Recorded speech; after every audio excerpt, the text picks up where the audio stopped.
The air inside the warehouse was heavy, thick with dust and gasoline. A single bulb flickered above Grace Miller's head, throwing weak shadows across the cold concrete floor. She was barefoot, her dress torn, her swollen belly pressing against the rough fabric.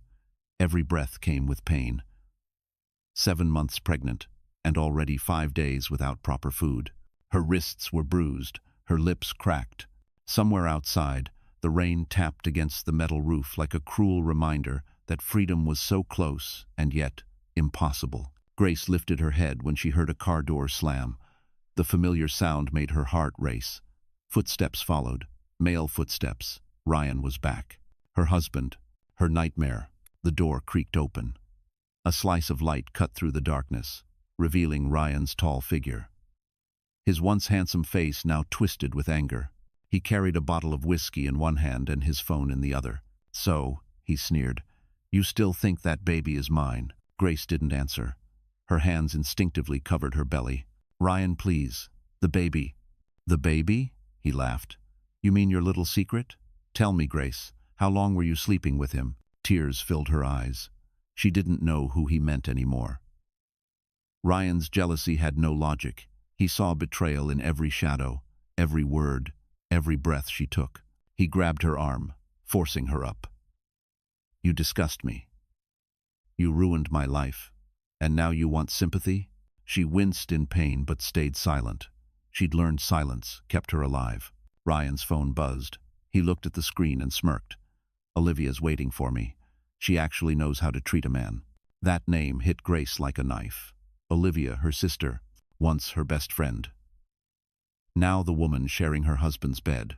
When Ryan left, slamming the metal door shut behind him, Grace sank to the floor, shaking. She tried not to cry too loudly. He hated when she cried. She pressed her palm against her belly and whispered, "Hold on, baby. Please. Just hold on."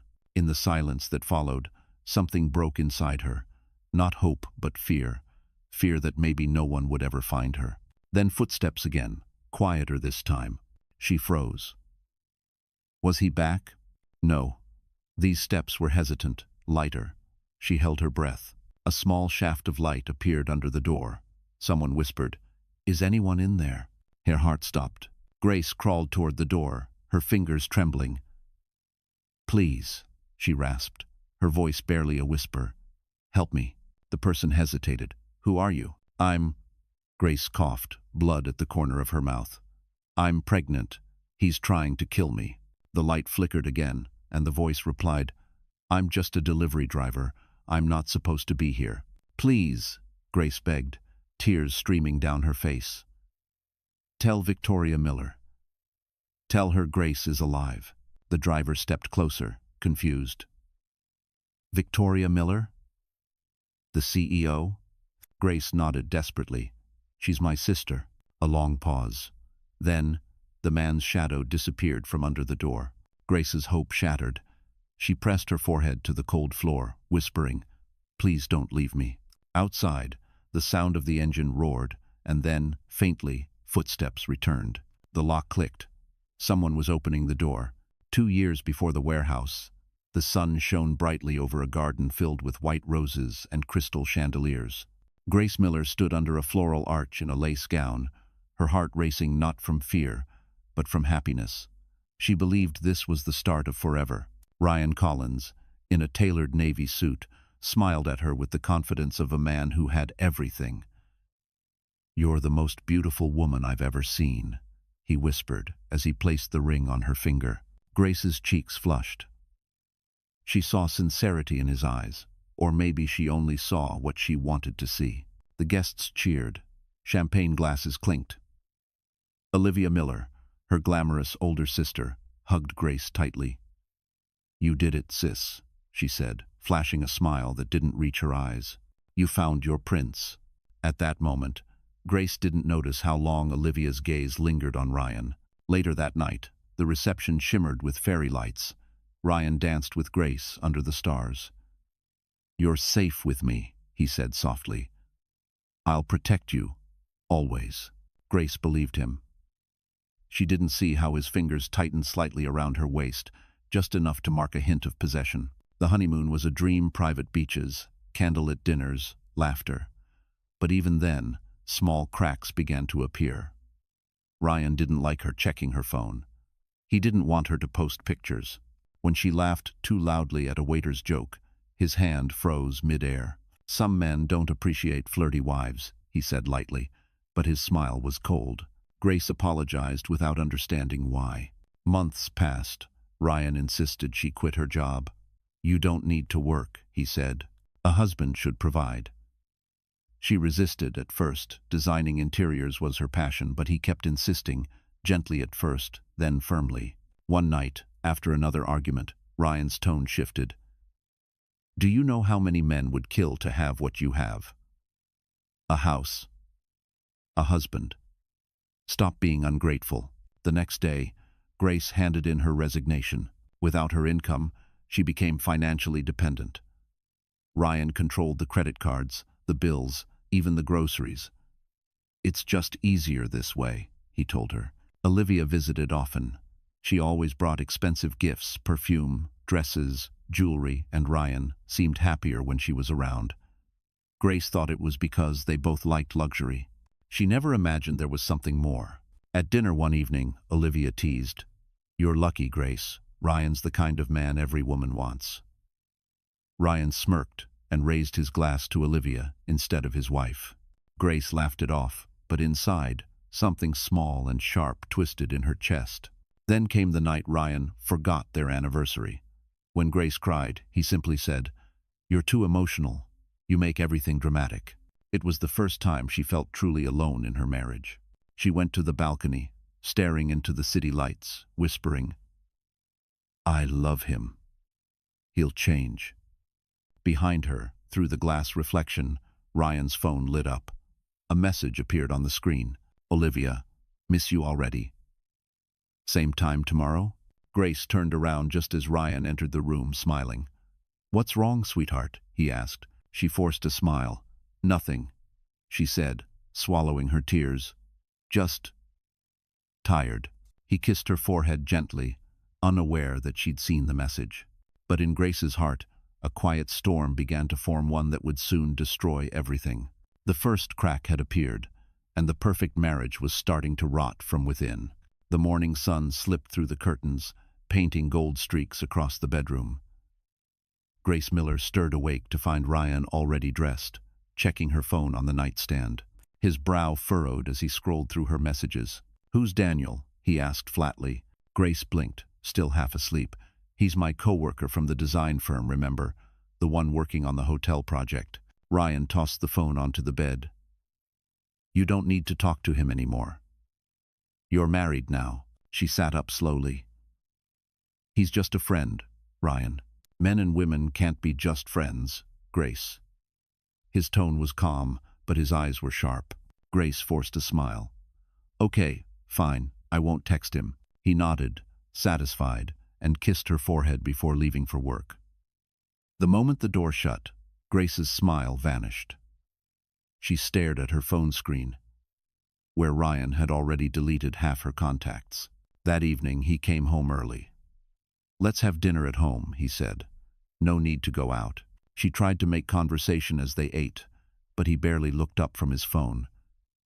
When she asked who he was texting, he replied, "Business." At midnight, she woke up to the glow of his phone again. Ryan was in the hallway, whispering. "Yeah, I miss you too," he said quietly, smiling. "She's asleep. Don't worry." Grace froze in bed. Every word pierced her chest like a needle. She wanted to get up, to confront him, but fear rooted her in place. The next morning, Ryan acted as if nothing happened. He brought her breakfast in bed, flowers on the tray. "You're my whole world," he said. Grace smiled weakly. Something in her heart whispered that this was guilt disguised as love. Soon, Ryan started choosing her clothes. "You look better in blue," he'd say, replacing her red dress with something plain. "You don't need makeup. I like you natural." He canceled dinner plans with her friends, claiming he wanted quality time. He insisted she delete social media, saying, "You don't need strangers liking your photos." Within months, Grace's world shrank to the size of their house. Her sister Olivia visited one evening, bringing a bottle of wine. "You look tired," Olivia said, glancing around. "Ryan keeping you too busy?" Grace smiled, hiding her discomfort. "No, he just likes things quiet." Ryan entered with perfect timing, wrapping an arm around Grace. "My wife's safe here," he said smoothly. "No stress, no drama." Olivia giggled and leaned into his shoulder a little too comfortably. Grace noticed, but she pushed the thought away. That night, when Olivia left, Ryan's mood shifted. "Don't wear that dress again," he snapped suddenly. "You looked like you were trying to impress her." Grace stared at him, confused. "She's my sister, Ryan." He slammed his fist on the table. "Don't talk back." Her heart pounded. The silence that followed felt endless. Finally, Ryan muttered, "I'm sorry. I just love you too much." He hugged her tightly, almost painfully, whispering, "You'll understand someday." Grace didn't sleep that night. She lay awake, staring at the ceiling, realizing love shouldn't feel like fear. And yet, for the first time, she was too afraid to leave. Grace Miller sat on the edge of the bathtub, her hands trembling as the pregnancy test showed 2 clear pink lines. For a moment, everything froze. Her chest tightened, then tears rolled down her cheeks, not from fear, but from an overwhelming rush of joy. She had always wanted a child, a family, a reason to feel alive again. Maybe this would bring Ryan back, the Ryan she fell in love with, not the cold man he had become. She waited until he came home that evening. The moment he stepped through the door, Grace ran to him, smiling for the first time in weeks. "Ryan, I have something to tell you." He looked at her curiously, tossing his keys on the counter. "What's going on?" "I'm pregnant." The words hung in the air like sunlight through dust. Grace waited for the smile, the hug, the tears. Instead, Ryan's expression froze, his eyes darkened. "Are you sure?" he asked slowly. She laughed nervously. "Of course, I'm sure. I took 3 tests." He leaned back, crossing his arms. "And how do I know it's mine?"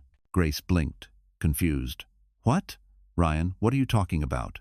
You've been sneaking messages with other men. Maybe you think I don't notice, but I do."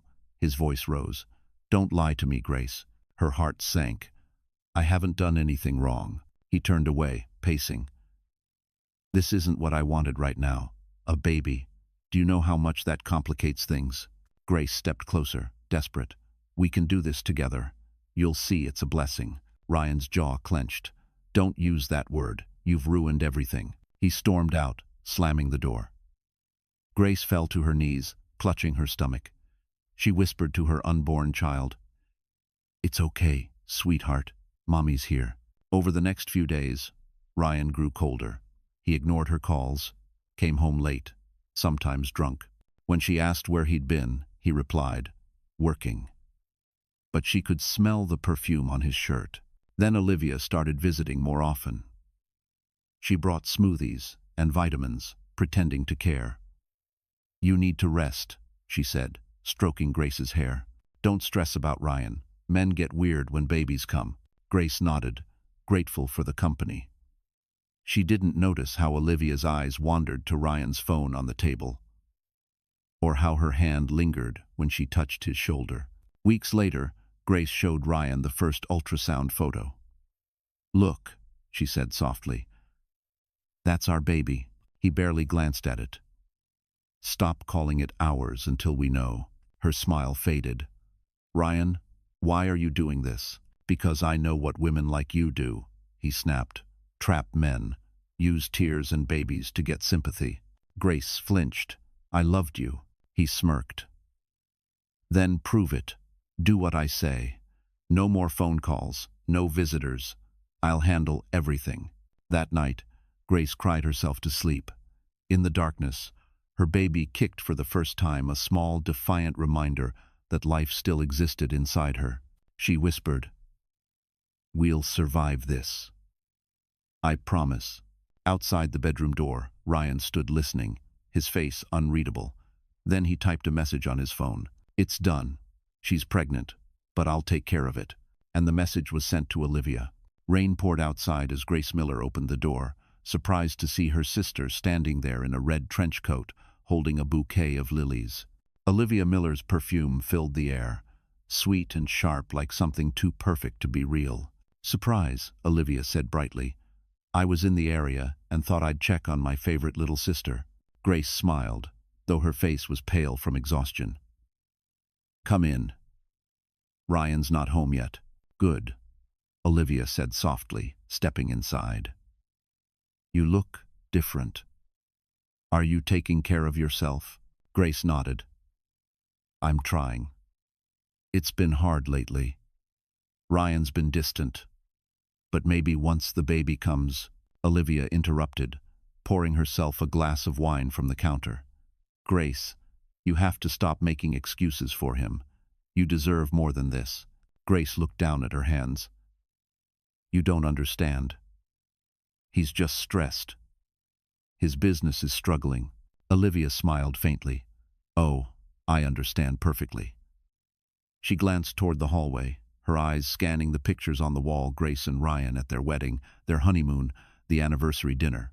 "You always get the good ones, don't you?" Grace frowned. "What do you mean?" Olivia waved a hand. "Nothing. Just thinking out loud." When Ryan came home that evening, he froze for a second at the sight of Olivia. "Didn't expect to see you here," he said, his tone guarded but familiar. Olivia tilted her head. "Just visiting. Grace needed company." Ryan smiled politely, but his gaze lingered too long. Grace noticed. For the first time, something inside her stirred an ache of suspicion she tried to bury. Later that night, as the three of them ate dinner, Olivia laughed at one of Ryan's jokes.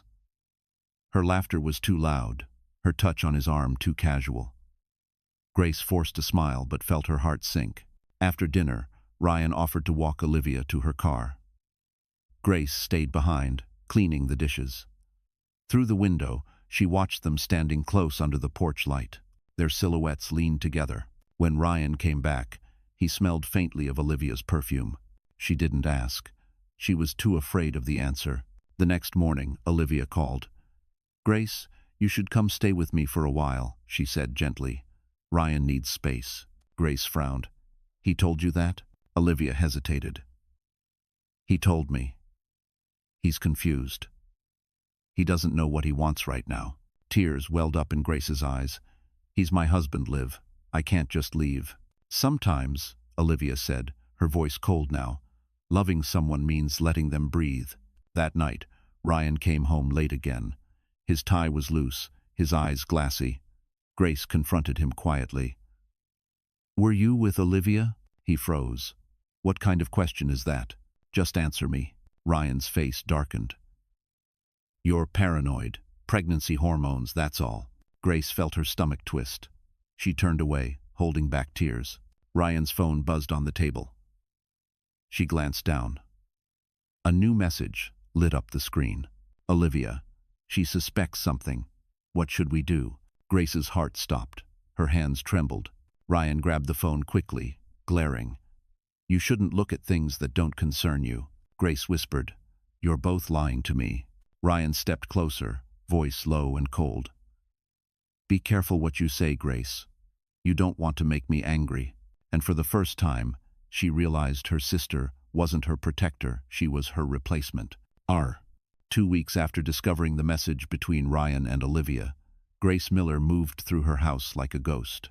Her once warm home now felt like a stage set, everything perfect, everything fake. Ryan was oddly cheerful again, humming while he packed suitcases. "Where are we going?" she asked quietly. He smiled, slipping his phone into his pocket. "You've been under too much stress. I'm taking you somewhere peaceful, just us two. No phones, no drama, no Olivia."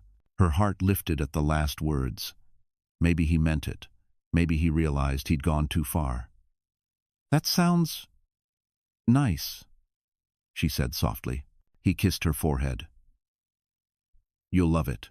The next morning, they drove out of Los Angeles. Grace watched the city shrink behind them, skyscrapers fading into open road and endless fields. Ryan's hand rested on the steering wheel, his wedding ring catching the light. He was quiet, humming along to old songs from when they first met. She wanted to believe this was a new beginning. Hours passed. The landscape grew emptier. The roads turned to dirt. Grace frowned. "Ryan, where are we going exactly?" "Just trust me," he said. The air turned colder. The sky dimmed. Grace rubbed her belly nervously. The baby kicked soft, rhythmic, alive. Finally, the car stopped in front of an old warehouse. The paint peeled from the walls, the windows boarded up. Grace's pulse quickened. "Ryan, this isn't a resort." He stepped out, circling the car. "It used to be a storage facility my company owns. Perfect for privacy." "Privacy?" she repeated, her voice trembling. "Ryan, I don't understand." He opened her door and smiled, but his eyes were dark. "Get out, Grace." She shook her head. "No, please, let's just go home. I don't feel right about this." "Out," he repeated, sharper this time. When she didn't move, he grabbed her arm. The sudden force made her gasp in pain. "Ryan, stop. You're hurting me." He didn't listen. He dragged her inside the warehouse. The door slammed behind them, echoing through the hollow space. Inside, the air smelled of rust and dust. A small cot sat in the corner. A bucket. A table with water bottles and canned food. Grace stared in horror. "What is this place?" Ryan's voice was calm, almost gentle. "A timeout. You need to clear your head. Think about what you've done." She felt dizzy. "I haven't done anything." He leaned in close, whispering. "Then it'll be quick. A few days. Just until you remember who you belong to." Tears blurred her vision. "Please, Ryan." "I'm pregnant." "I know," he said flatly. "That's why I'm giving you a chance to behave." He turned to leave. Grace stumbled forward, grabbing his sleeve. "Don't leave me here." He looked back, expressionless. "You'll thank me one day." The door shut. The lock clicked. Grace screamed until her throat burned, pounding the metal with her fists. No one answered. The silence was heavier than chains. She slid to the floor, holding her belly. "It's okay, baby," she whispered through sobs. "Mommy's here. We'll survive." Outside, Ryan stood in the rain, staring at his phone. A message from Olivia appeared. "Olivia, did you do it?" "Ryan, she's gone. It's better this way." And with one text, he erased her from the world. The first night inside the warehouse felt endless. The walls groaned with wind, and every sound made Grace Miller flinch. She sat curled up on the cot, her arms wrapped around her swollen belly. The baby moved again, slow, steady reminders that she wasn't completely alone. Ryan had left a small box of food crackers, canned soup, a few bottles of water. "You'll be fine," he'd said before leaving. "Be good, and I'll come back." She wanted to believe him. But days passed. Then weeks. The air grew colder. The light bulb above flickered until it finally died, leaving her in half-darkness. She tore a strip from her dress to cover the crack in the wall where wind seeped through. When it rained, drops leaked from the ceiling, landing on her blanket like cold tears. Her body ached, her feet swelled. Sometimes she talked to herself just to remember what her own voice sounded like. "We'll make it, baby," she whispered each morning. "Mommy promises." Ryan came every few days. Sometimes he brought food, sometimes just rage. "You're still here," he said once, laughing bitterly. "I thought maybe you'd learned your lesson by now." Grace begged. "Ryan, please. I'll do whatever you want. Just take me home." "Home?" he sneered. "You think that house is yours? You think I worked all these years for you?" His words cut deeper than his hands. That day, when she reached for his arm, he slapped her so hard she saw stars. "Don't touch me," he growled. "You're lucky I'm letting you live." He left, slamming the door. Grace lay on the floor, bleeding from her lip, her belly trembling under her hands. "It's okay," she whispered, even though it wasn't. "We'll survive this." Weeks turned into months. She lost track of time, marking days with scratches on the wall. Once, she thought she heard footsteps outside. She screamed for help until her throat burned, but no one came. The baby kicked harder now, restless, alive. Grace began saving pieces of her food, hiding them under the cot. If Ryan ever stopped coming, she'd have something, anything, to keep them both alive. One evening, as the sun bled red through the small crack in the door, Ryan arrived again, drunk. He tossed a paper bag at her feet. "Eat," he said. "You look disgusting." Grace trembled. "Why are you doing this to me?" "What did I ever do?" Ryan smirked. "You loved me. That's your mistake." He turned to leave, but Grace shouted, "Does Olivia know what you're doing?" He froze, then laughed. "She doesn't care. She's smarter than you. At least she knows how to please me." Grace's heart shattered. The man she once called husband had become a stranger, no, worse, a monster. That night, as the wind howled outside, Grace pressed her hand to her stomach.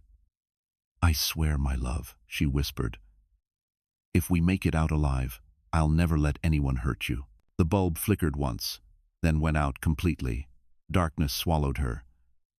She thought she heard something, a faint thud from the door. "Ryan?" she called weakly. No answer. Then, in the silence, a faint voice, low, hesitant, came from the other side of the metal door. "Is someone in there?" And for the first time in 5 months, hope spoke back. The voice on the other side of the metal door made Grace Miller freeze. Her breath hitched. It was deep but uncertain, someone who didn't belong here. "Yes," she cried, her voice hoarse. "Please, help me." Silence. Then, a hesitant reply. "Who are you?" "I'm just a delivery driver. No one's supposed to be here." Grace crawled closer to the crack under the door, her knees scraping against the cold concrete. "My name is Grace," she whispered urgently.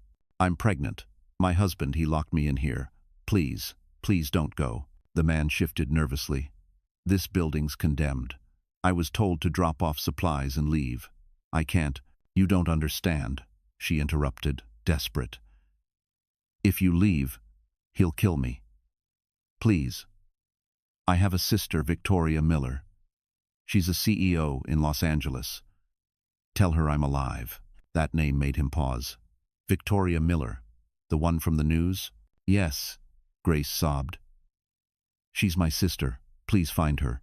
Tell her where I am." For a long moment, the man didn't answer.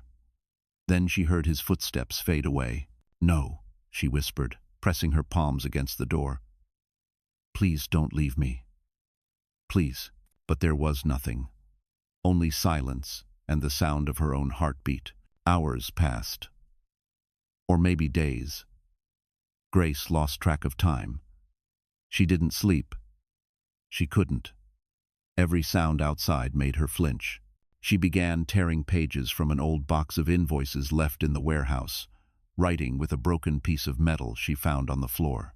Her hands shook, but she carved the words deep into the paper, mixing ink with her own blood when the pen stopped working. "Victoria, he has me.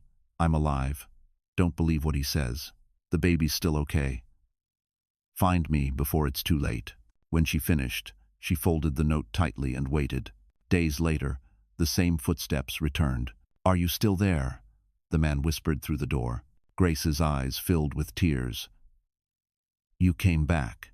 "I shouldn't be here," he said, "but I couldn't stop thinking about what you said." She slid the bloody letter through the crack.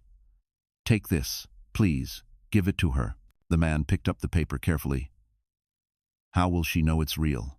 "Tell her," Grace said, her voice trembling, "to remember the lake house, the summer after Mom died." He nodded slowly. "I'll find her." For the first time in months, Grace felt something strange, something like hope. "Thank you," she whispered. He hesitated, then said softly, "My name's Ben. I'll come back. I promise." The footsteps disappeared once more, but this time Grace didn't feel abandoned. She clutched her belly, whispering to the baby, "We did it. Someone knows." Outside, the rain began to fall again. Miles away, Ryan sat in a luxury hotel room with Olivia, scrolling through his phone. "No one's found her," he said smugly. "It's like she vanished." Olivia smiled nervously. "Are you sure?" Ryan leaned back. "Trust me. She's gone for good." He didn't notice the small, blood-stained letter already on its way to Victoria Miller's office. And when Victoria opened it, The first line made her heart stop cold. Victoria Miller sat behind her mahogany desk, her office overlooking downtown Los Angeles. The city hummed below, perfect order, perfect control, just the way she liked it. Her assistant, Lauren, entered quietly, holding a small torn envelope. "This came for you," she said. "No return address." Victoria barely looked up from her laptop. "Probably another business proposal. Leave it on the desk." But Lauren hesitated. "Ma'am, it's covered in what looks like blood." Victoria frowned. She reached for the envelope, noticing the shaky handwriting. "To Victoria Miller, from your sister Grace." Her heart froze. Grace. It had been months since Ryan told her Grace had left. He said she was unstable, suffering from postpartum depression. Victoria never questioned it. Her relationship with her youngest sister had always been complicated. Hands trembling, she tore open the envelope. Inside was a single folded page, smudged and torn. "He has me. I'm alive. The baby's still okay. Don't believe him. Find me before it's too late." The words blurred as Victoria read them again and again. She recognized the handwriting instantly. Grace's handwriting. Her pulse raced. "Lauren," she said, standing abruptly. "Get me the police. Now." "But ma'am, if this is a joke." "It's not a joke," Victoria snapped. "It's her. She's alive." For the first time in years, her calm, executive mask cracked. She sat down, gripping the letter so tightly it crumpled in her hand. Memories flooded back Grace as a child, holding her hand at their mother's funeral. Grace's laughter. Grace's innocence. And then the guilt. The way she distanced herself after their parents died. The way she'd ignored Grace's calls when she first married Ryan. Victoria whispered to herself, "What did I do?" Within an hour, 2 detectives arrived at her office. One of them, Detective Harris, studied the letter. "Where do you think she might be?" "I don't know," Victoria admitted. "Ryan said she left him. He claimed she wanted space." The detective exchanged a glance with his partner.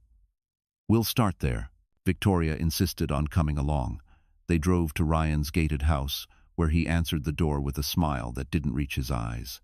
"Victoria," he greeted smoothly. "What a surprise." She held up the letter. "Explain this." Ryan's smile faltered for a fraction of a second. "Where did you get that?" "It was sent to my office. Grace is alive, isn't she?" He laughed, too quickly. "That's impossible. She ran off months ago. Probably wrote that before she left." "Then why is her blood on it?" Victoria snapped. Ryan froze. Behind him, Olivia appeared, her face pale. "Maybe you should leave," she murmured. Victoria's eyes narrowed. "What did you do to her?" Ryan's jaw tightened. "Careful, Victoria. You don't know what you're accusing me of." "Oh, I know exactly what I'm accusing you of," she said coldly. "You hurt my sister, and I'm going to find her." She turned and walked away before he could answer. That night, as Ryan poured himself a drink, Olivia whispered, "What if she's telling the truth?" He smiled darkly. "Then we'll make sure no one ever finds her."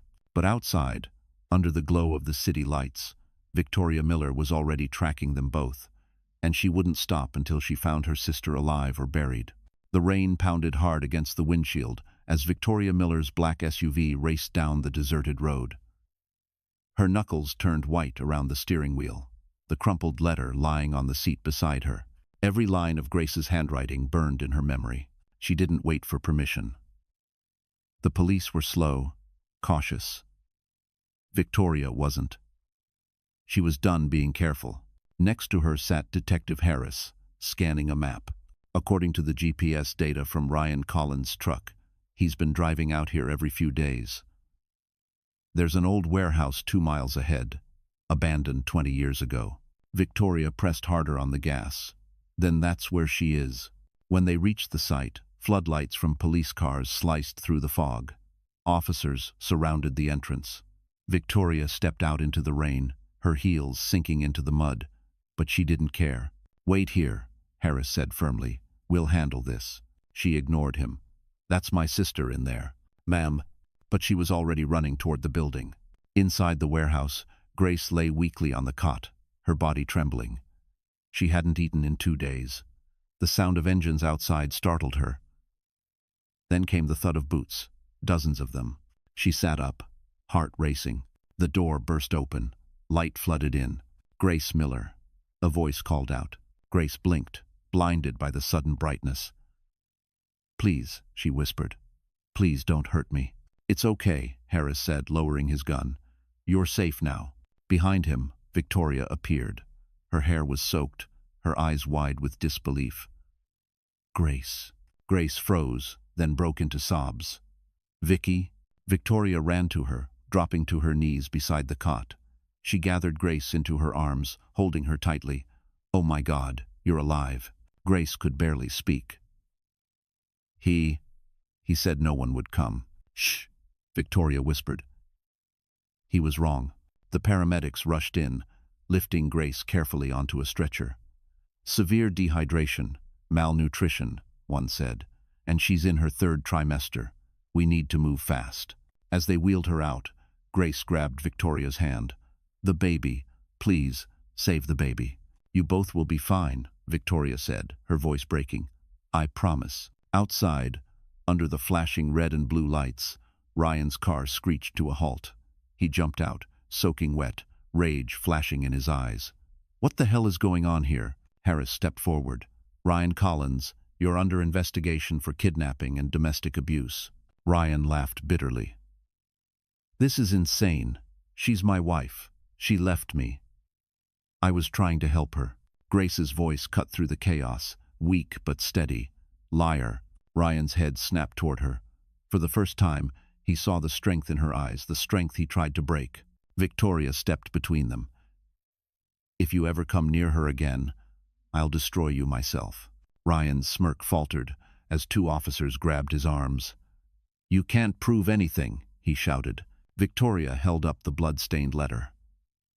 "I already did." As Ryan was shoved into the police car, lightning flashed overhead. Grace, pale and trembling, was loaded into the ambulance. Victoria climbed in beside her, taking her hand. "You're safe now, Grace. It's over." Grace looked at her through tears. "No, Vicky," she whispered. "It's not over. Not yet." And as the ambulance doors closed, Ryan's cold eyes watched through the rain, a silent promise of revenge burning in the dark. San. The storm hadn't stopped when Ryan Collins slipped out of police custody that same night. It wasn't magic, just money, manipulation, and the right friends in dark places. By dawn, his car was speeding down the freeway toward Texas, Olivia Miller in the passenger seat, wrapped in his jacket, eyes wild with panic. "Ryan, this is insane," she shouted over the sound of the rain. "The police are everywhere. They'll find us." "They won't," he snapped, gripping the wheel tighter. "They don't have proof." "The letter could have been forged." Olivia shook her head. Victoria saw Grace with her own eyes. "She's alive. You lied to me." Ryan's smile was thin and cold. "You knew what I was doing. Don't play innocent now." Tears filled Olivia's eyes. "I didn't know you'd actually hurt her." "You wanted her gone as much as I did," he said. "Don't forget who sent me her address that night." Her throat went dry. He was right, and yet something inside her shifted. She'd wanted Grace to disappear, yes, but she hadn't wanted her dead. As they drove deeper into the desert, the city lights faded, replaced by endless miles of darkness. Ryan's phone buzzed every few minutes, unknown numbers, missed calls, news alerts. The media was already tearing him apart. CEO's sister found alive. After kidnapping. Husband missing. Olivia finally whispered, "What's the plan now?" He glanced at her. "There's a safe house near Austin. I have cash, contacts. We'll disappear for a while. And then?" He smiled without warmth. "Then we rebuild. I still have access to Grace's accounts, her signatures on everything. Victoria won't be able to touch a cent." Olivia stared at him, horrified. "You're still using her?" "She owes me," Ryan said flatly. "Everything I built was because of her family's money." Hours later, they stopped at a run-down motel. Ryan handed cash to the clerk, keeping his hood low. Inside the dim room, Olivia sat on the bed, trembling. "Ryan," she said quietly, What if we turned ourselves in? We could make a deal. Say Grace was unstable. That he slammed his fist into the wall, making her jump. Don't you ever say her name again. Olivia's breath caught. You're scaring me. Good, he said. Fear keeps people loyal. That night, while Ryan slept, Olivia crept to the bathroom. She stared at herself in the cracked mirror, the smeared mascara, the guilt, the bruises on her wrist from his grip. For the first time, she saw the truth. She'd traded her soul for a man who would destroy her too. The next morning, Ryan woke to find her staring out the window. We leave in 10 minutes, he ordered. She nodded slowly, but her mind was elsewhere. Because last night, while he slept, she'd taken his phone and sent a single anonymous message to Victoria Miller. He's alive, heading to Texas. You'll find them both if you move fast. Olivia's fingers trembled as she deleted the message. Ryan didn't notice.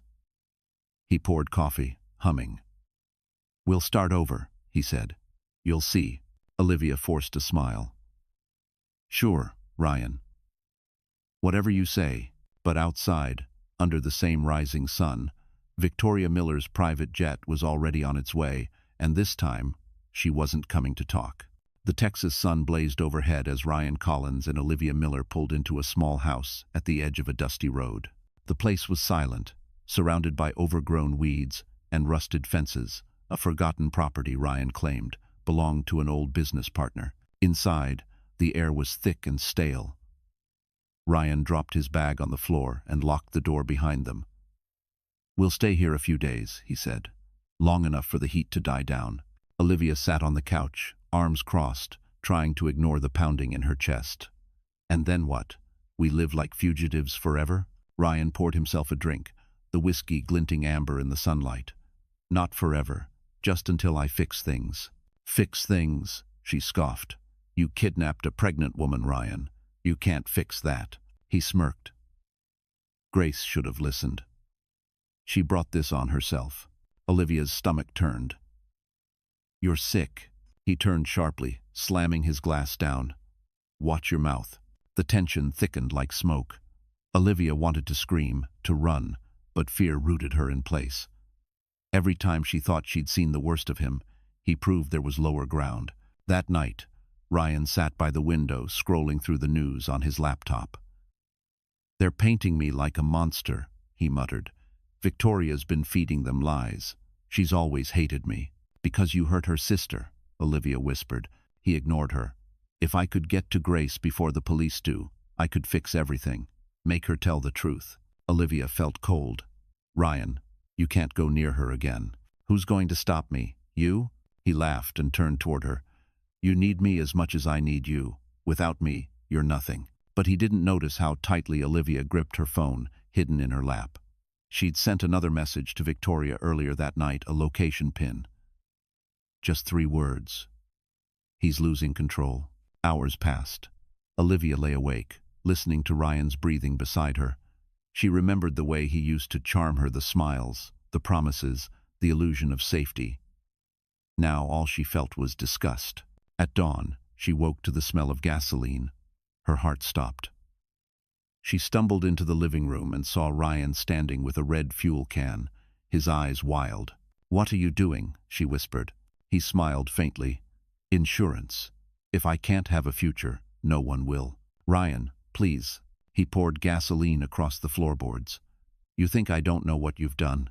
You think I didn't check my phone logs? Olivia froze. He knew. Ryan pulled a lighter from his pocket. You betrayed me, Olivia. I just wanted out, she cried.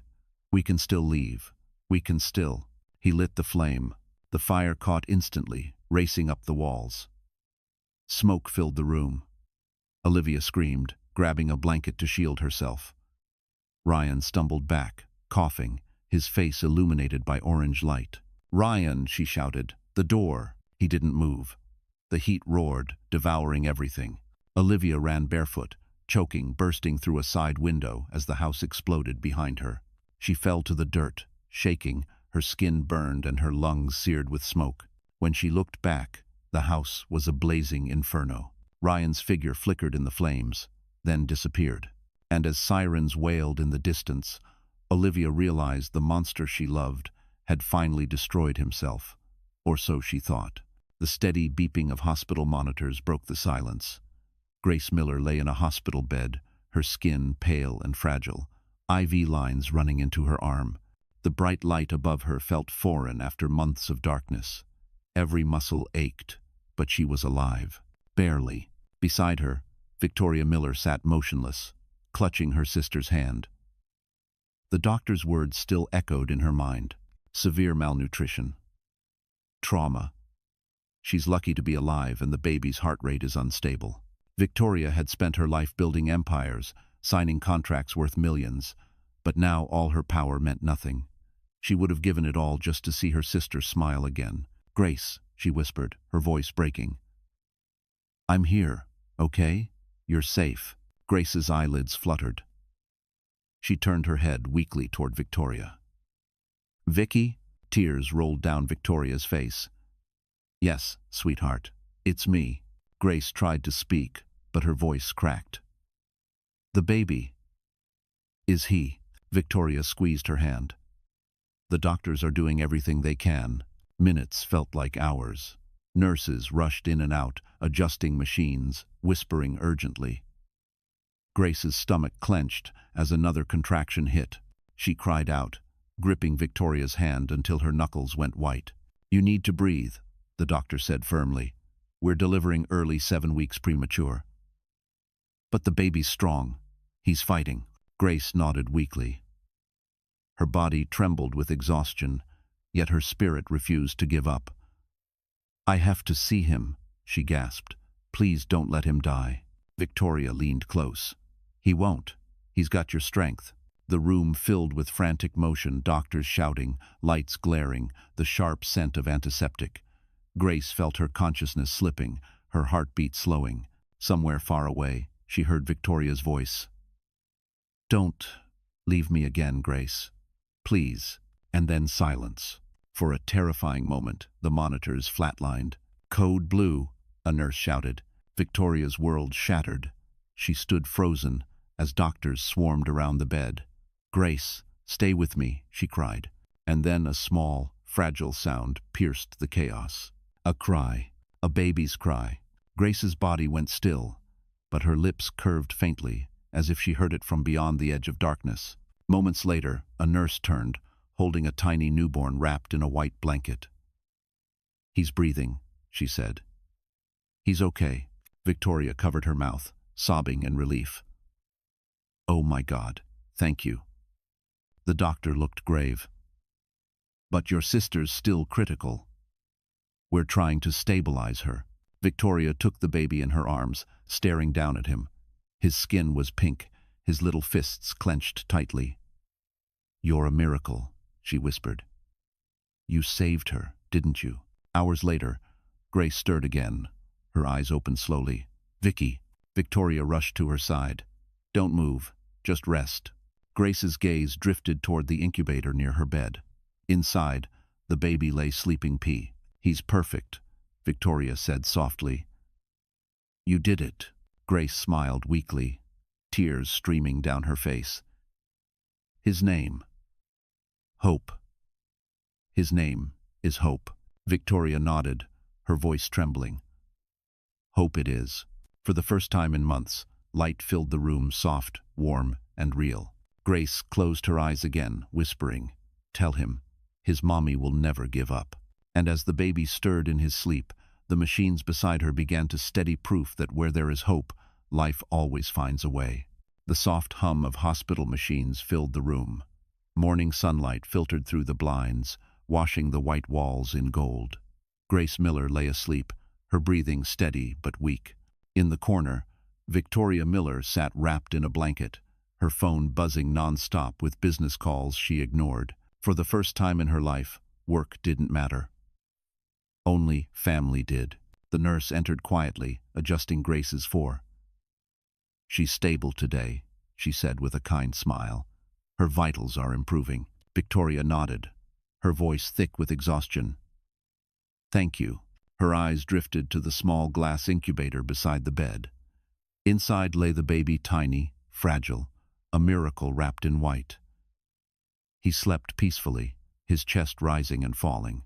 Victoria stood, her heels clicking softly on the tile, and whispered to him, "Hey there, little man. You've already survived more than most adults ever will." She reached in and touched his small hand. He gripped her finger instinctively. The touch broke something open in her heart, a kind of love she didn't know she was capable of. When Grace finally woke, her voice was faint but clear. "Vicky?" Victoria turned instantly, moving to her bedside. "Hey, baby sister. You scared me half to death." Grace smiled weakly. "You look tired." "I haven't slept in 2 days," Victoria admitted. "And I don't care." Grace's eyes filled with tears.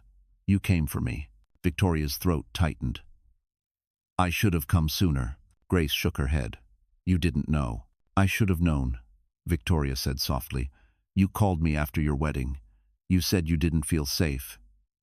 And I told you to work it out with him. I thought you were being dramatic." "Vicky," Grace whispered, "don't blame yourself. He fooled everyone." Victoria took her hand.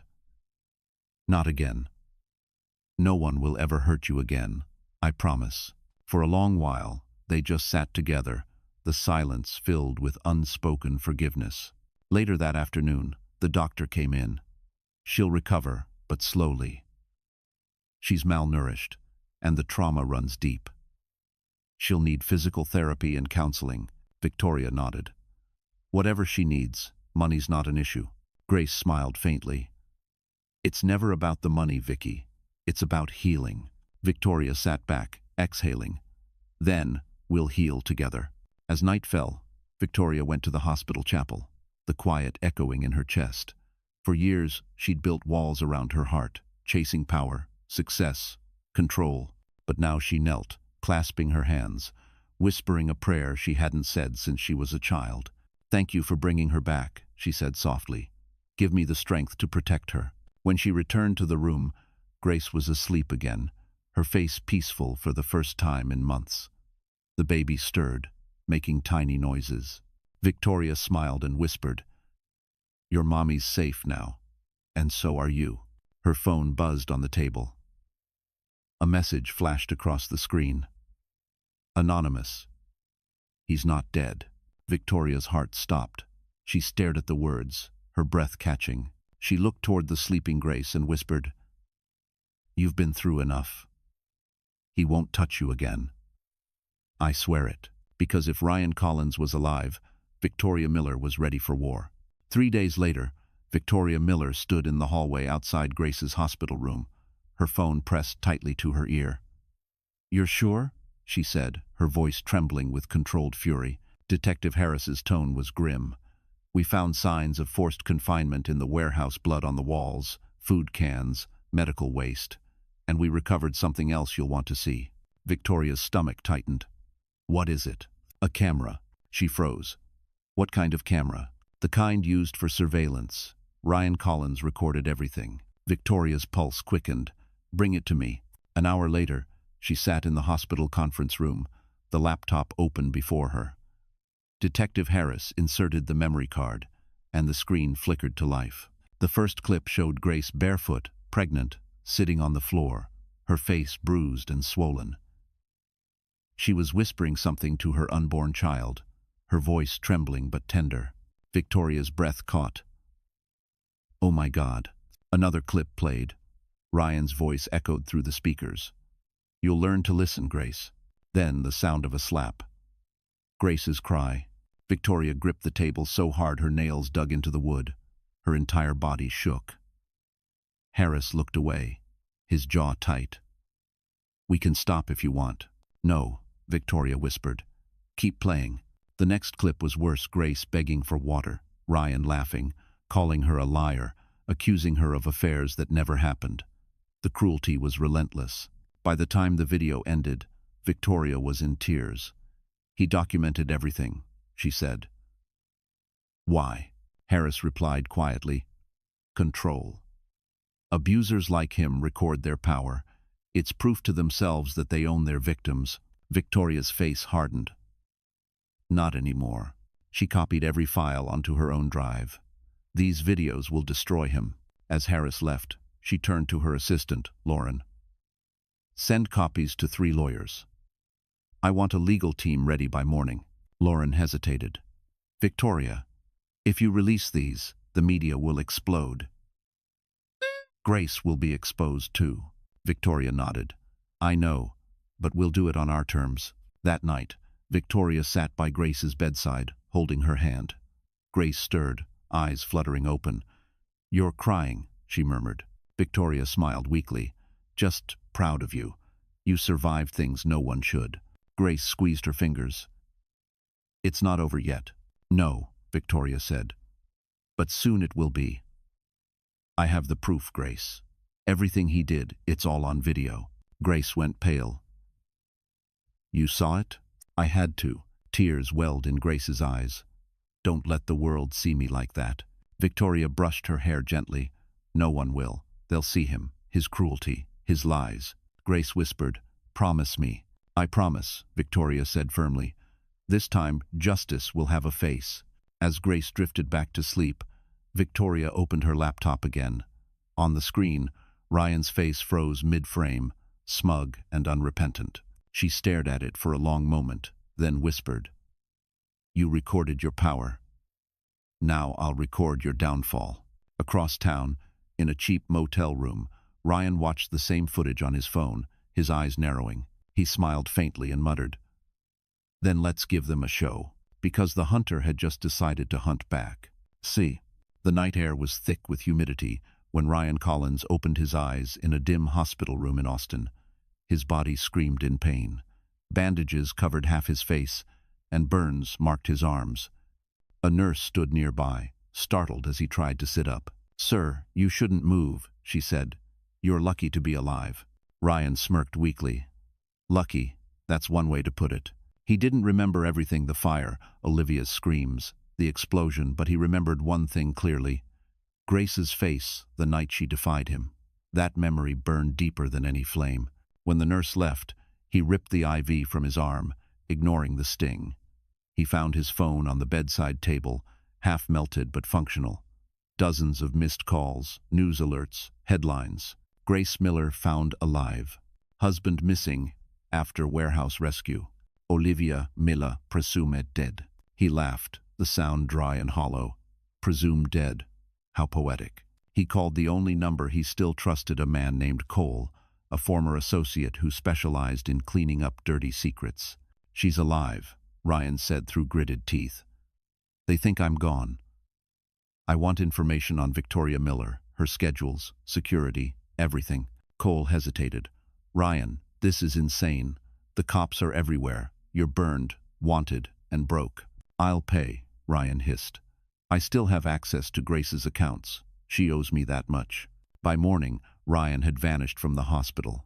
Cameras caught only a shadow limping through the parking lot. Meanwhile, in Los Angeles, Victoria Miller reviewed court documents in her office. She was preparing charges of assault, fraud, and attempted murder. We'll crush him legally, she told her lawyers. But deep down, she felt uneasy. Evil like Ryan's didn't just disappear. That evening, Grace sat by the window of her hospital room, staring at the sunset. Her baby slept in the crib beside her.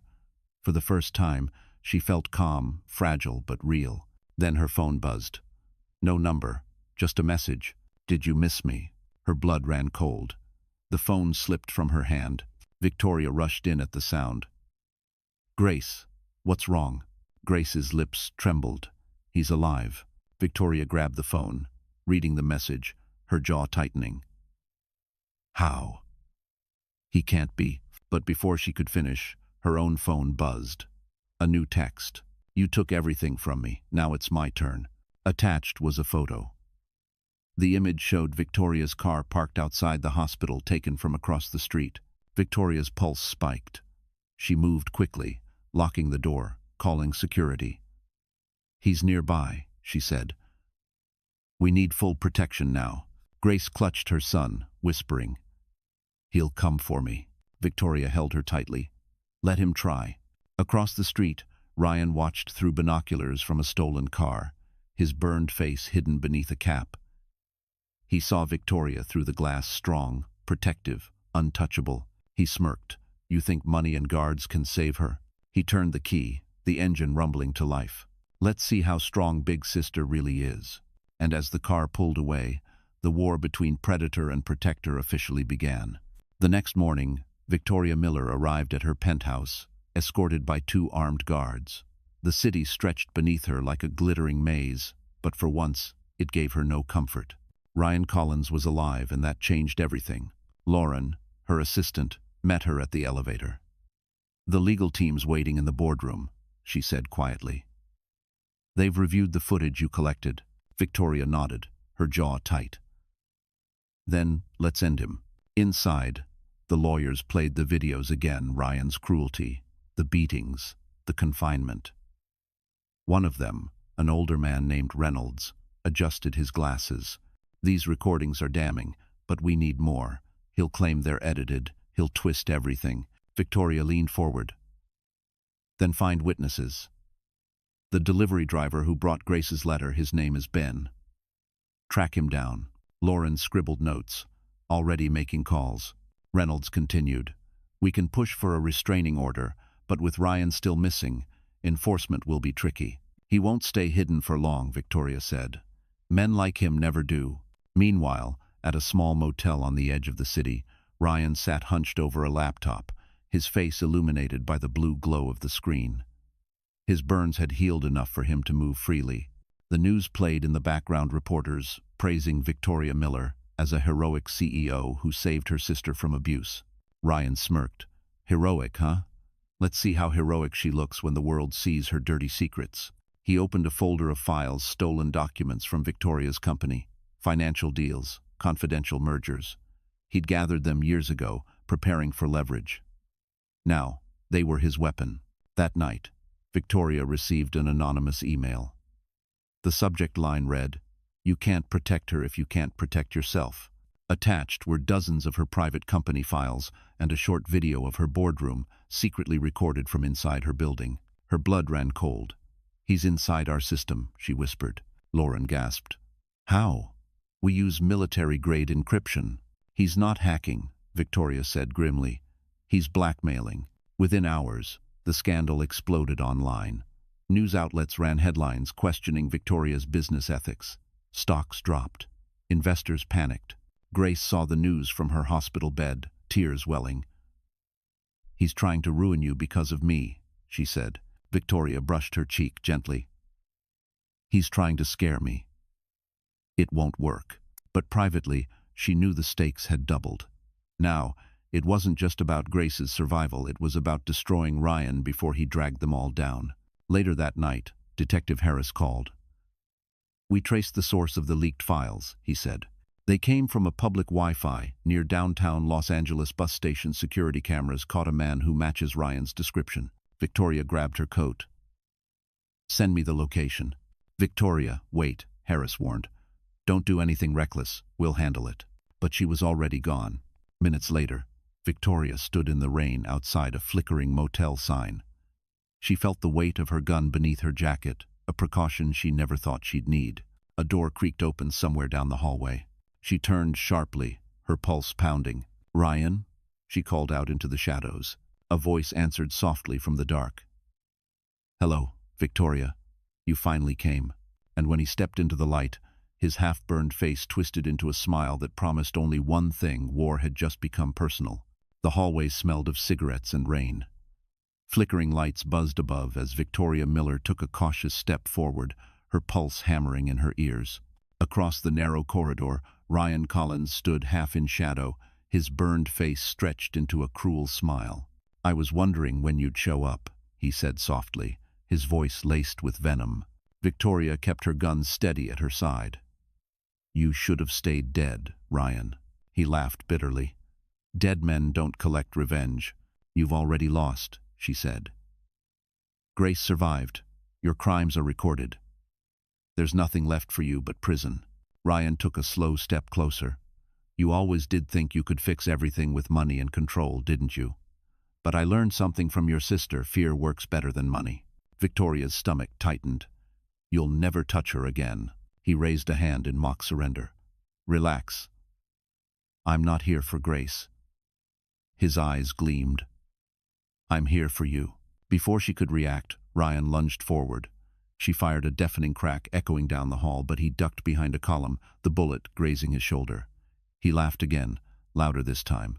"Nice aim for a CEO," he taunted. "Step out, and I'll show you how good it is," she snapped. The corridor door burst open behind her. Detective Harris and 2 officers rushed in, guns drawn. "Drop it, Collins," Harris barked. Ryan froze, glancing around. His smirk returned.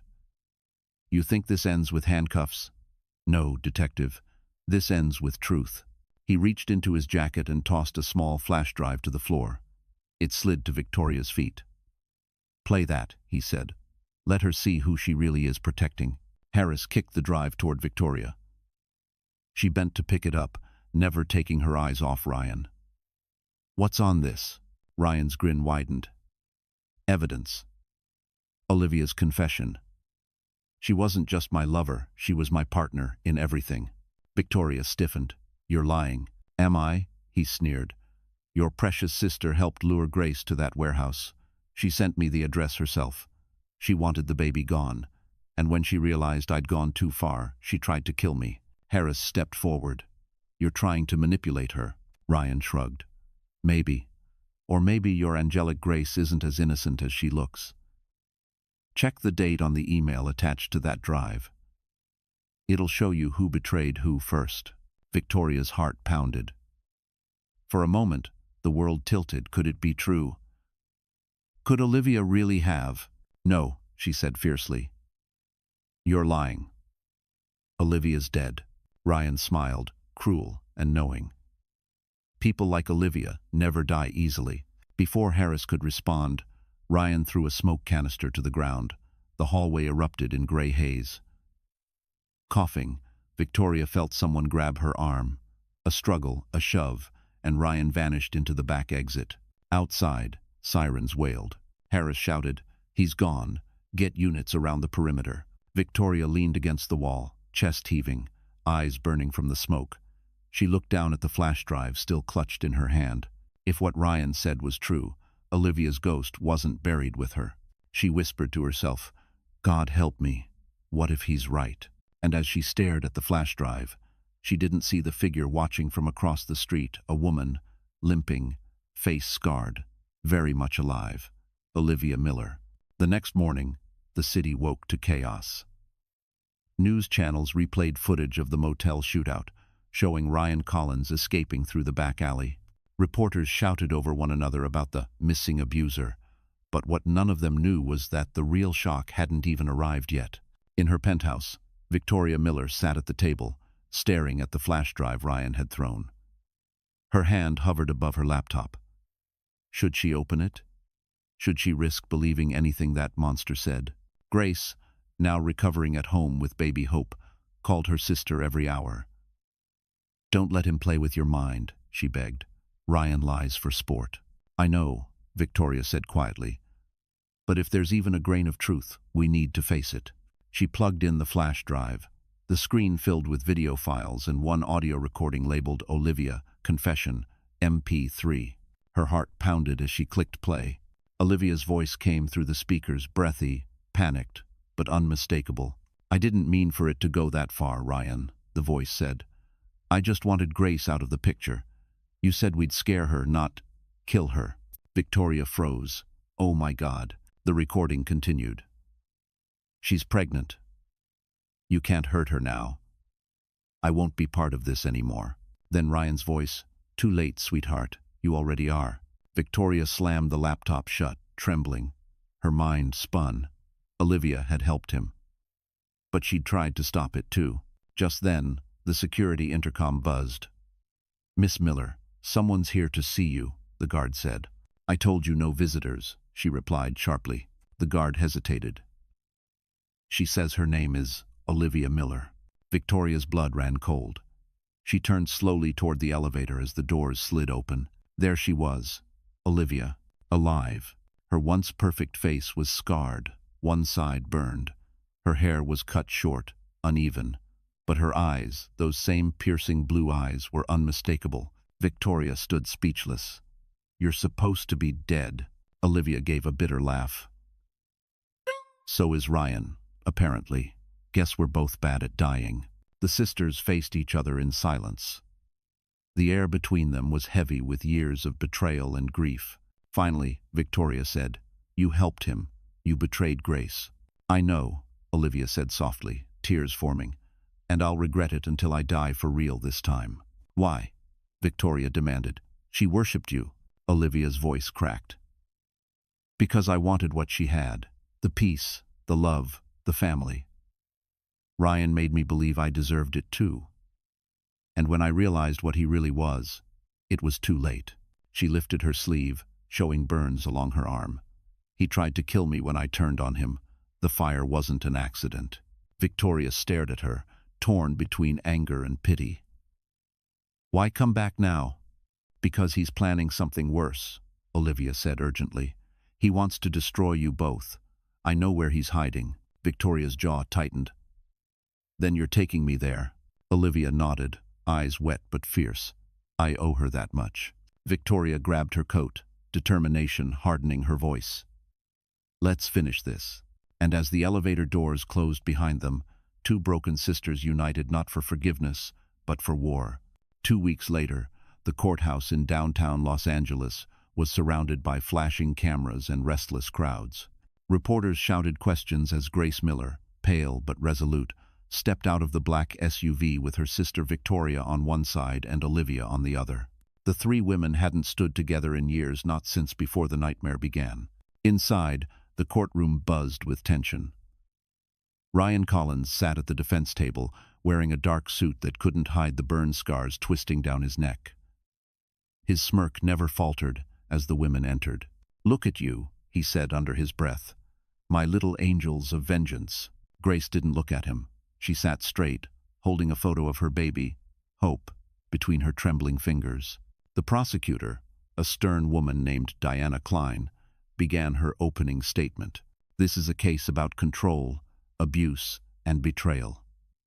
The evidence will show that Ryan Collins intentionally imprisoned his pregnant wife for 5 months, nearly killing both her and their unborn child." Ryan's lawyer, a slick man with too much confidence, rose next. "Ladies and gentlemen, my client is the victim of a coordinated smear campaign. The so-called evidence you'll see has been edited by his wealthy sister-in-law to destroy his reputation." Victoria's lips tightened, but she stayed silent. The first witness was Detective Harris. He described the warehouse, the evidence, the footage. Then came Ben, the delivery driver, who had risked everything to deliver Grace's blood-stained letter. His voice shook as he pointed at Ryan. "That's the man who locked her up." Ryan leaned back, whispering to his lawyer. Next, Olivia took the stand. Gasps filled the room as she walked forward, scars visible under the courtroom lights. "I betrayed my sister," she began quietly. "I thought I loved him. I thought he loved me.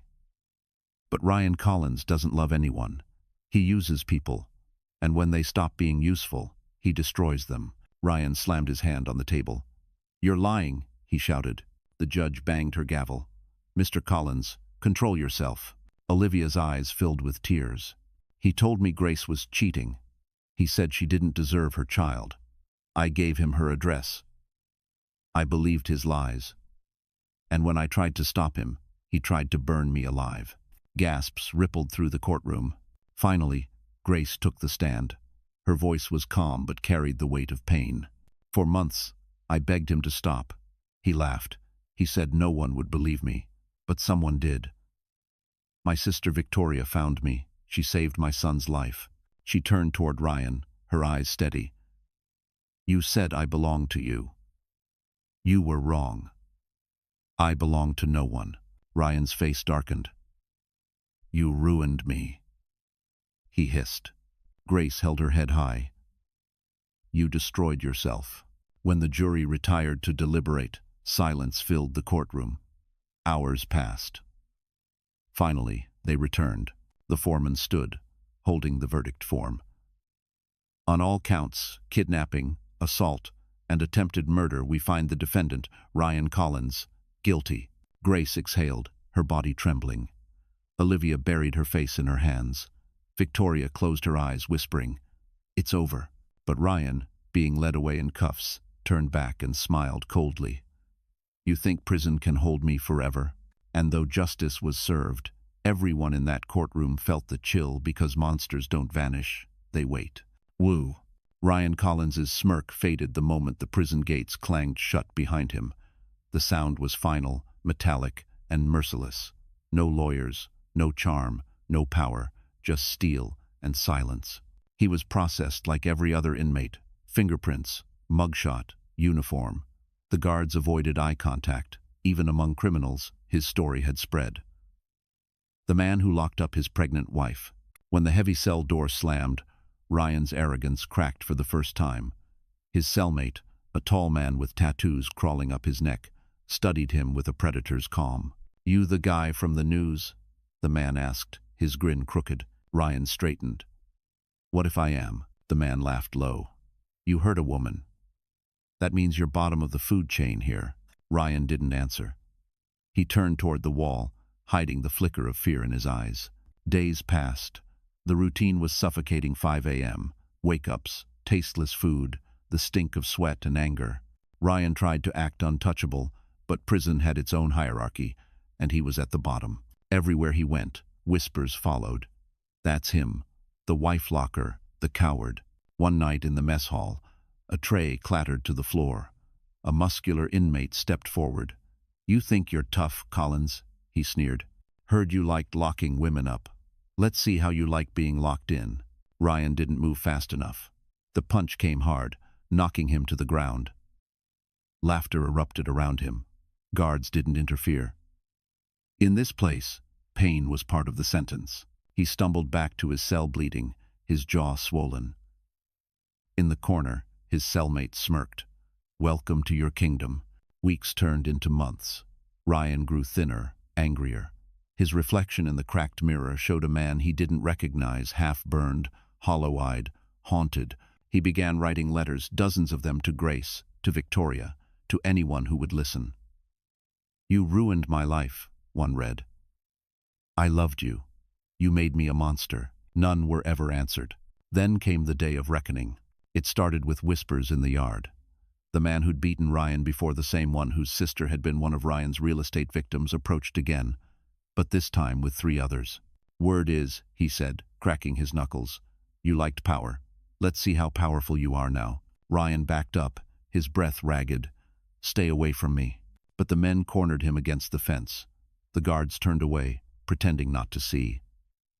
The first blow came fast, then another, then another. Ryan's screams echoed through the prison yard, swallowed by the roar of chaos. When it was over, he lay motionless, blood pooling beneath him. The warden's report would later call it an unfortunate altercation. News reached the Miller sisters 2 days later.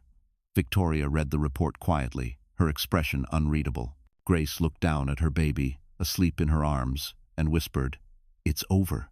Victoria nodded. No court could have punished him enough, but life always finishes what it starts. Outside, rain began to fall, soft, cleansing, almost merciful. And in that rain, Ryan Collins's final echo faded, leaving behind silence and the fragile beginning of peace. The news of Ryan Collins' death spread fast. For most, it was a headline. For the Miller sisters, it was closure wrapped in horror. But for Olivia Miller, it was a wound that reopened old guilt she couldn't escape. She stood on the balcony of her small rented apartment, the cold wind whipping through her hair. Below, the city buzzed with life, but inside her, there was only silence. She hadn't slept in days. Every time she closed her eyes, she saw Grace's face, the bruises, the fear, the betrayal. She tried to drown the memories in wine, but guilt had a stronger taste than alcohol. A soft knock came at the door. It was Victoria. She looked different, calmer, lighter, but her eyes still carried the weight of everything they'd survived. Olivia turned away, embarrassed. "You shouldn't be here," she said. "The last time I helped, someone almost died." Victoria stepped inside anyway. "Grace forgave you, Olivia. Why can't you?" Olivia laughed bitterly. "Because I don't deserve it." Victoria studied her sister, the woman who once glowed with vanity and confidence, now hollowed by shame. "You can't change the past," she said. but you can stop letting it destroy what's left of you. Olivia's voice broke. Do you really think I can come back from this? After everything I did? Yes, Victoria said softly. But only if you start by forgiving yourself. For a moment, the room was silent. Then Olivia whispered, How is Grace? She's healing, Victoria replied. Slowly, she's been asking about you. Olivia's shoulders trembled. She shouldn't. She's naming you as the baby's godmother. Olivia froze. Her lips parted, but no sound came. She can't. After what She can, Victoria interrupted gently. Because she believes in redemption. Maybe you should too. That night, Olivia visited Grace's house for the first time since everything ended. She hesitated at the door, clutching the small teddy bear she'd bought for baby Hope. When Grace opened the door, they just stared at each other. No words, no anger. Then Grace smiled faintly. You came. Olivia's voice cracked. If I could trade places with you, I would. Grace shook her head. Don't. Just be better. Inside, the baby cooed in his crib. Olivia approached slowly, tears welling. She touched his tiny hand and whispered, I'm sorry, little one. Grace put a hand on her shoulder. You saved us in the end, Liv. You gave Victoria the information that led to Ryan. Don't let your past define you. For the first time, Olivia allowed herself to cry not out of guilt, but out of release. Days turned into weeks. Olivia started therapy. She donated most of her savings to a women's shelter Victoria founded in Grace's name. The tabloids had long forgotten her, but she didn't care. One evening, she stood in front of a mirror, looking at her scars. She touched them lightly and whispered, I survived too. Her phone buzzed. A text from Grace. Dinner tomorrow? Hope misses his aunt. Olivia smiled through her tears. Yeah, she whispered. I miss him too. Outside, the city lights glimmered. For the first time in years, they didn't mock her, they welcomed her. And as Olivia closed her eyes, she realized forgiveness wasn't given to her, it was something she had finally chosen to give herself. A full year had passed since the trial. The headlines had faded, the whispers had stopped, and the name Grace Miller was no longer tied to tragedy but to strength. The morning sunlight poured into her new studio, bright and warm. Sketches covered the walls, modern interiors, soft colors, spaces designed for peace and safety. The sign on the glass door read, New Dawn Interiors, designed by Grace Miller. Grace stood before her team of young designers, confidence in her voice for the first time in years. Every project we take on, she said, will tell a story of healing. When someone walks into their new home, I want them to feel like they can breathe again. The team applauded softly. Grace smiled, the kind of smile that came from survival, not perfection. After the meeting, she walked to her office. On her desk sat a framed photo baby Hope in Victoria's arms, both of them laughing. Another frame held a quote she had written herself. Pain built the walls. Love tore them down. Her phone buzzed. It was Victoria. How's the grand opening? Victoria asked, her voice warm. It feels like a dream, Grace replied. And it's only the beginning. Victoria chuckled. I'm proud of you, little sister. You turned ashes into architecture. Grace laughed softly. I just learned to build again. After hanging up, Grace looked around the studio. For the first time, she didn't see walls, she saw windows. Every surface, every design, carried a piece of her story. That afternoon, a client arrived, a woman with bruised wrists and quiet eyes. Grace recognized the look instantly. Fear mixed with shame. She gestured gently toward a chair. Please sit, you're safe here. The woman hesitated. You don't know what it's like to be trapped, she murmured. Grace smiled sadly. Actually, I do. The client blinked, realizing who she was speaking to. You're her, she whispered. The woman from the news. Grace nodded. The past doesn't define us. It teaches us how to live. By the end of their meeting, the woman was crying not from pain, but from relief. Grace handed her a tissue and said softly, Your new space will be your freedom. When the woman left, Grace sat quietly at her desk, heart full. The baby monitor buzzed softly. Hope was napping at home with Olivia. Olivia, once a shadow of guilt, was now helping Victoria run the Hope Foundation, a shelter for abused women. The three sisters were finally connected not by blood alone, but by purpose. That evening, Grace closed the studio and drove home. The city's skyline shimmered like a heartbeat. At home, she found Hope giggling on the floor, Victoria cooking, and Olivia laughing at something ridiculous. "Mommy!" Hope squealed, toddling toward her. Grace lifted him up, spinning him around as laughter filled the air. Victoria poured a glass of wine. "You've done it, Grace. You've built something bigger than revenge." Grace kissed her son's forehead. "I didn't rebuild my life to prove a point," she said softly. "I did it to prove love can survive anything." Outside, the evening breeze carried the scent of rain, the same rain that once fell on her darkest nights. And this time, it didn't sound like sorrow, it sounded like rebirth. The city of Los Angeles shimmered beneath 1,000 golden lights. That night, the annual Women of Strength Gala filled the grand ballroom of the Hilton, where powerful voices, survivors, and advocates gathered to celebrate stories of resilience. At the center of it all stood Grace Miller, no longer the trembling woman locked in darkness, but the face of survival. She wore a simple white gown, her hair pinned elegantly, her presence glowing with quiet confidence. Victoria stood beside her, dressed in black, radiating power and grace. Olivia was there too, a few scars still visible under the soft makeup, but this time she didn't hide them. She wore them like medals. Reporters whispered as the sisters entered together. It was the first time the public had seen all three since the trial. Flashbulbs exploded, but Grace didn't flinch. She walked forward with her head high, each step a silent victory over everything that had tried to destroy her. The host took the stage. "Tonight," he announced, "we honor women who turned pain into purpose."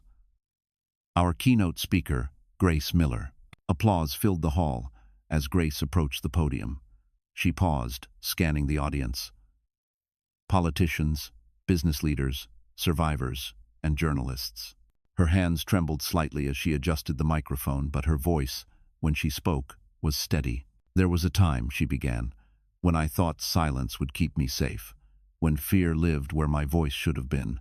But silence is a cage, and the only way out is to speak." The room went still. Cameras rolled.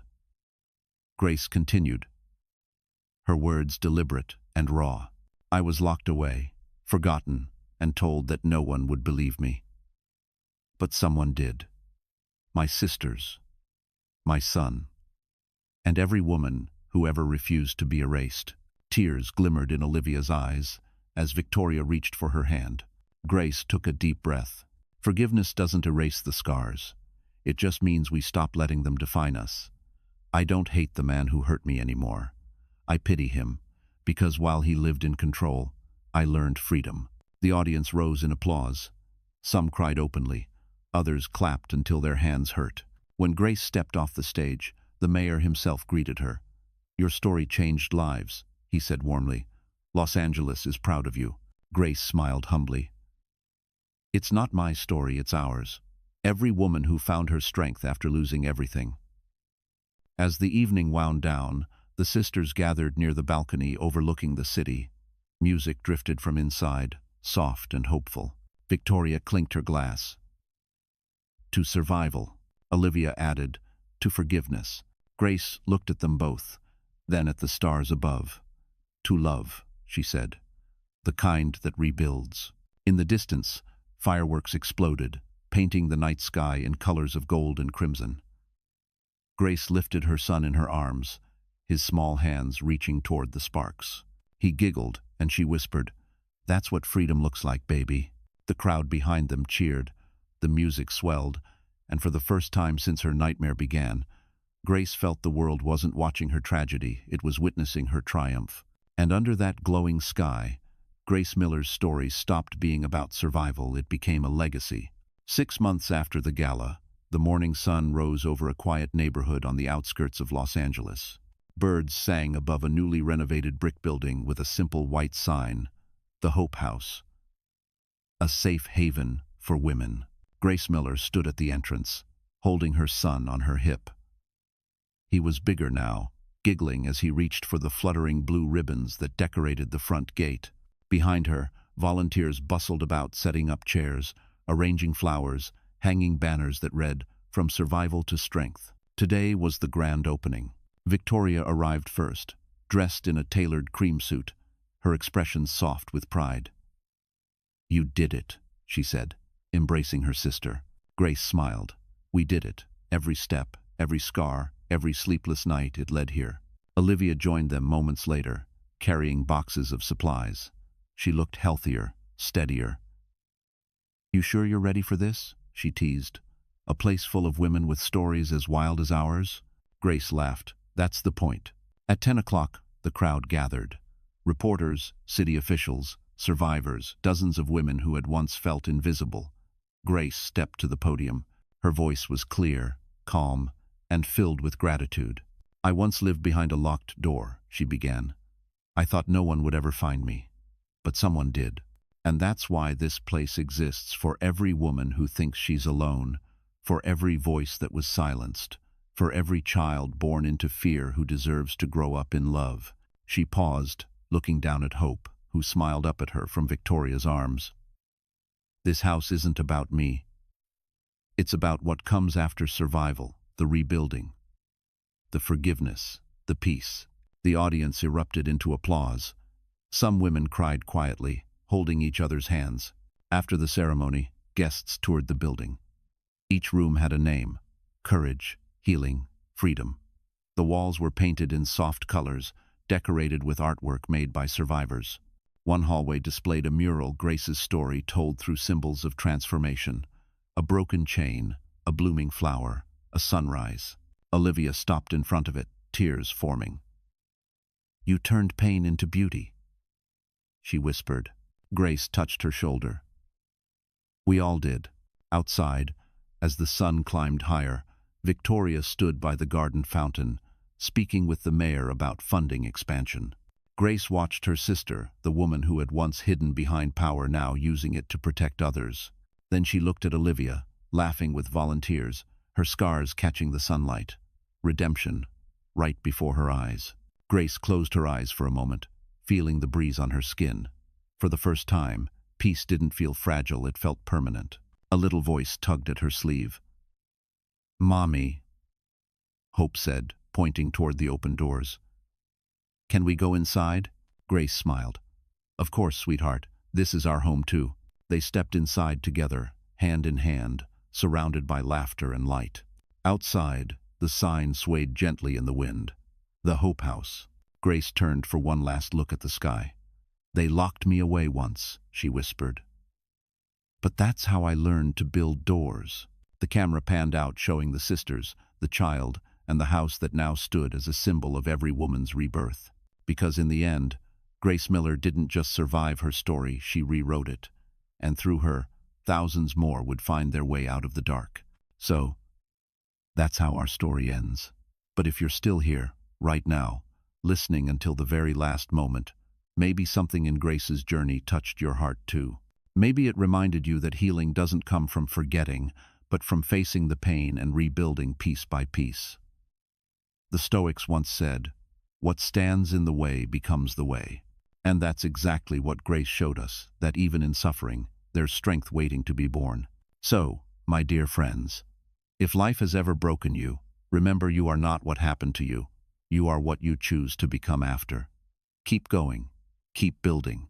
Keep believing that light always finds its way back. If Grace's story moved you, don't forget to like this video, share it with someone who needs hope tonight, and subscribe to our channel for more stories that heal the heart and remind us we are never alone.